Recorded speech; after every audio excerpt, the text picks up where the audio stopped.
হরে Krishna. মায়াপুনী Tiger kitchen থেকে সবাইকে স্বাগতম। আশা করি আপনারা ভালো আছেন। তাই আজকে আমি আরেকটা রেসিপি নিয়ে আপনাদের কাছে চলে এসেছি। এখন আমের সিজন, তাই ভাবলাম আম দিয়ে একটা কিছু বানানো হয়। তাই আজকে আমি ম্যাঙ্গো চিজ কেক বানাবো। তাহলে চলুন দেখে নিই কীভাবে বানাতে হয়। তার জন্য ম্যাঙ্গো তো লাগবেই। এই যে কি সুন্দর সুন্দর বড় বড় আম নিয়ে নিয়েছি আমি। আর এখানে ফ্রেশ ক্রিম নিয়েছি। ফ্রেশ ক্রিমটা খুলে নিচ্ছি প্রথমে। একটা বাটিতে ঢেলে নিচ্ছি আমার যতটা লাগবে।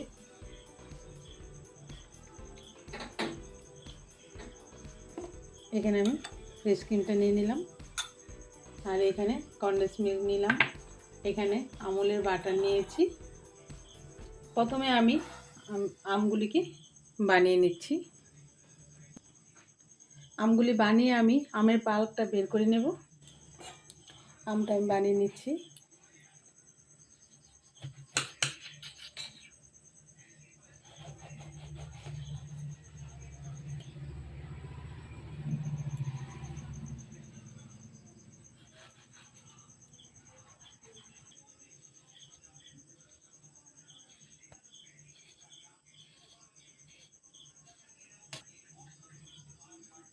এখানে আমি একটা মিক্সিং জারে আমগুলি নিয়ে নিচ্ছি।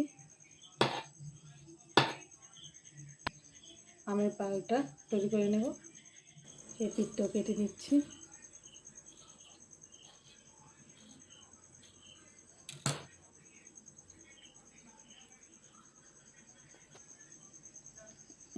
মিক্সিং জারে দিয়ে দিচ্ছি, দিয়ে সবটা সুন্দর করে পাল্প করে নেব।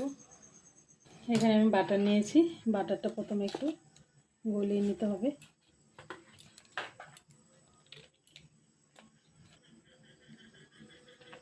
বাটারটা অনেকটাই লাগবে, বাটারটা দিয়ে দিচ্ছি। এখন এটা একটু গ্যাসে গরম করে নিচ্ছি। একটু আগুনে ধরলেই মানে বাটারটা গলে যাবে, বেশিক্ষণ লাগবে না, যা একটু গরম হতে টাইম লাগবে। এসব জিনিসগুলি খেতে খুবই ভালো লাগে, কিন্তু অনেক কিছু মানে দরকার হয়। অনেক সময় ঘরে সব কিছু থাকে না, সব কিছু এনে তারপরেই এই চিজ কেক এসব বানাতে হয়। তবু এখন বাচ্চাদের এগুলি খুব প্রিয়, তার জন্য এগুলি যদি ঘরে বানিয়ে দেওয়া যায় স্বাস্থ্যসম্মত, একদম সব কিছু দিয়ে সুন্দর ভালো ভালো জিনিস দিয়ে বানানো যায়। আর এখানে আমি নিয়ে নিয়েছি বিস্কুটের গুঁড়া। বিস্কিটের গুঁড়া নিয়ে নিয়েছি। এটা আপনারা চাইলে যে কোনো বিস্কিট নিতে পারেন। আমি এখানে বিস্কিটের গুঁড়া করে নিয়েছি। এই যে গুঁড়োটা এরকম করে। এখন আমি বাটারটা এর মধ্যে ঢেলে দিচ্ছি, ভালোভাবে মিশিয়ে নিচ্ছি। এটাও গলে যাবে এই গরমে গরমে।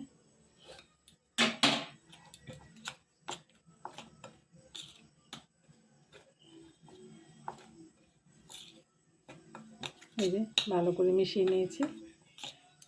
বাটার আর বিস্কিটের গুঁড়োটা সুন্দর মিশে গেছে। আমি একটা ট্রে নিয়েছি যেটার মধ্যে চিজ কেকটা বানাবো। এখন এর মধ্যে এটা ঢেলে দিচ্ছি। একটু হাত দিয়ে কেচে দিচ্ছি, অনেকটাই লেগে আছে।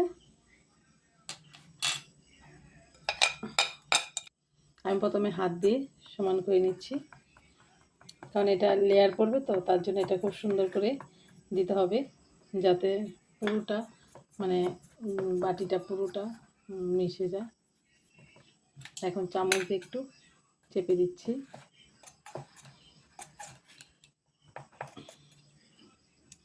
এই হয়ে গেছে।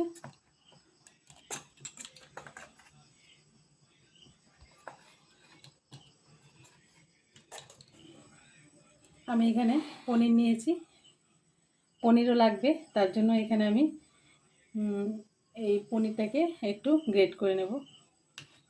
এই যে এখানে আমি এতটার মতো পনির দিয়ে দিচ্ছি। এখন ভালো করে একটু স্মুথ করে নেব। এই যে পনিরটাকে আমি ভালো করে স্মুথ করে নিয়েছি, দেখুন ক্রিমি ক্রিমি হয়ে গেছে। এখন আমি এই যে বিস্কিট ছিল এইটার মধ্যে নিয়ে নিচ্ছি, ভালোভাবে চিনি। এখানে আমি 2 চামচের মতো চিনি দিয়ে দিলাম। এখানে আমি কনডেন্স মিল্ক নিয়েছি, কনডেন্স মিল্কও দিয়ে দিচ্ছি 2 চামচের মতো।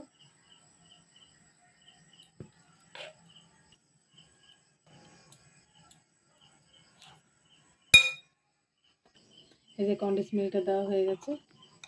এখন আমি এখানে ফ্রেশ ক্রিম আছে, এখানে ফ্রেশ ক্রিম আমি দিয়ে দিচ্ছি 2-3 চামচের মতো।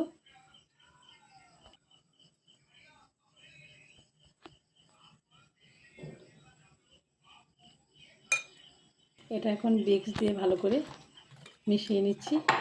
তারপর ম্যাঙ্গো পাউডারটা দেবো, একটু মিশিয়ে নিচ্ছি ভালো করে, কারণ চিনিটাও আমি গুঁড়ো করে নিই, যেহেতু গলে যাবে তার জন্য গুঁড়ো করে নিই। এভাবেই দিয়েছি। এটা ভালো করে যত মানে ফেটিয়ে নেব তত ক্রিমি ক্রিমি ভাব আসবে, খুব ভালো লাগবে। ভালো করে ফেটিয়ে নিতে হবে। এখানে আমি এই যে ম্যাঙ্গো পাউডারটা দিয়ে দিচ্ছি, যতটা লাগবে ততটা আমি দিলাম। এখন এটা দিয়ে ভালো করে মিশিয়ে নিচ্ছি। দেখুন কালারটা কি সুন্দর এসছে, সাদার মধ্যে যখন ইয়েলোটা পড়লো খুব সুন্দর কালারটা এসছে। এটা আমি ভালো করে মিশিয়ে নিয়েছি। এখন এই যে বিস্কিটে এটা দিয়েছিলাম এর উপর আমি ঢেলে দিচ্ছি। হয়ে গেল আমার সব কিছু উপকরণ দেওয়া। এখন এটা আমি সারা রাত্রের জন্য ফ্রিজে রেখে দেবো। কালকে আবার আপনাদের সাথে দেখা হবে, এটা কেমন হয়েছে বের করে আপনাদের দেখিয়ে দেবো। এখানে আমি ফয়েল পেপারটা নিয়েছি, একটু ফয়েল পেপার দিয়ে ঢেকে দিলে কী হয়, জিনিসটা খুব সুন্দর বসে যায়।